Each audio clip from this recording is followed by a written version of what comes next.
Tala Fou malo le soifua o se whapopongo o tala mai Ausetalia le radio Samoa. E to ono malo le malo po leo lo i le whalemai le teminei, mo tong fitinga ono le latu tau mo whainga i la vea ini tangata se to toru mai se whale na mu, i le itu i se sifo i te tu te tonu o sini.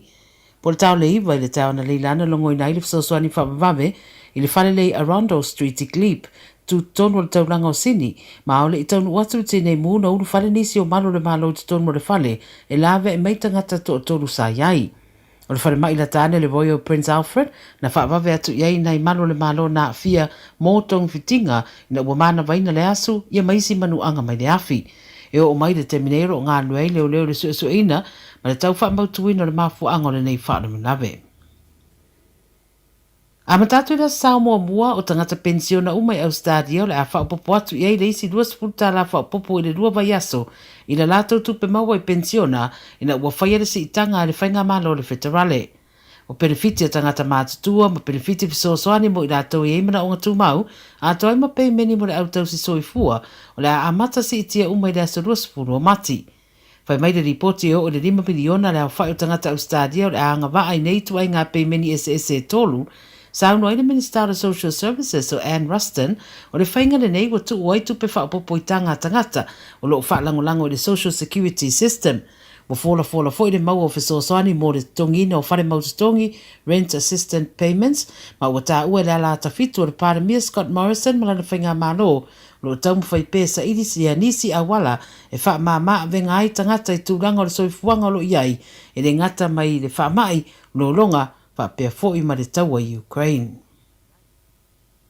Wa moria leo se di i le mai au se whaala na mawatu ai se tina tarabo e to toru si ana whanau mai South Australia wa mariu te tonu lo na whale pita ua ina mai o le ri isa o la wha wo. O Cinnamon Bell e luas furuana tausanga mawatu wa mariu lo na whale le tu i matu i se sifo Mount Gambier i le wha i ungo le vaiaso.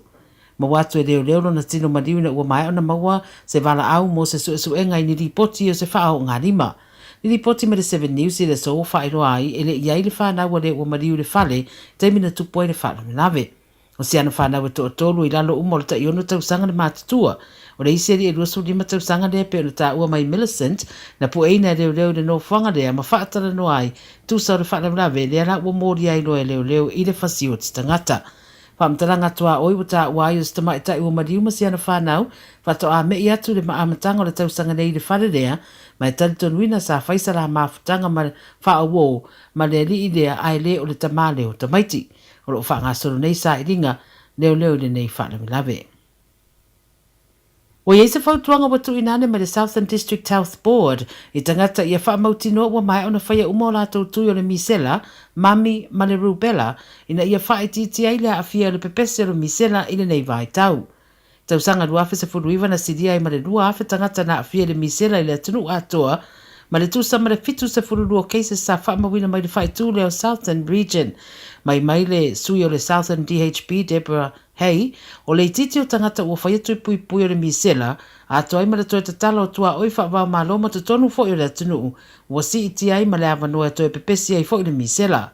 Ta ue hei le toi tatala ai o tua oi o New Zealand mo whai ngā malanga wha wau malo, wa iei fo i masera matianga o tangata mai leono pepesi mai ai o le wha mai. E lua tui o le misera ma whaino o atua i le Ivas River pasene le pui ngā o tangata mai dea wha mai, pe ona wha ilo mai e le sui o le ofisa. E ma whaino wala au tangata i le Healthline, pe anga i fo i le upenga te wha irangi, mo nisi wha mtalanga i wha tatau i tui pui o le misera le MMR vaccine. Tala muri mo wha upopo pera o wha o tangata lo wala au mo le whai o se suenga, i le tali ane le whai ngā malo i a fianga o lo longa i New South Wales wha pe fo i ma le stete o Queenserani. O le Premier New South Wales Dominic Perrottet wa ia folane o le amatua i whaile leilei loilonga ni ta upule nei ma le whaatulanga ino fisosoani malona whaatuntonu wina. Peita i ro ia i fo i manisi wara au na ia sueina fo i po le atonu o lo whaia e le whai ngā malo e sao ni uni ai ma pui ai tangata mai whaalamina we whaapea. Whamtaranga le whai pura le Labour Joe Fitzgibbon sa whaia le Channel 7 na sao no ai wa le ma whai lama na tari le malo i tūlanga o lo langa mai e tangata. O i unga lata mai o palota whaataitai sa whaia le News Poll, wailo ai wa tau whai tutusa palota mo le taitai o le Labour Anthony Albanese, ma le Paramia Scott Morrison, A o loo malo palo tare leipa mo le pāti e au pito siri ona fia fia i ai tangata. O tala ia le radio Samoa me Ausetalia mo le nei fo i aso.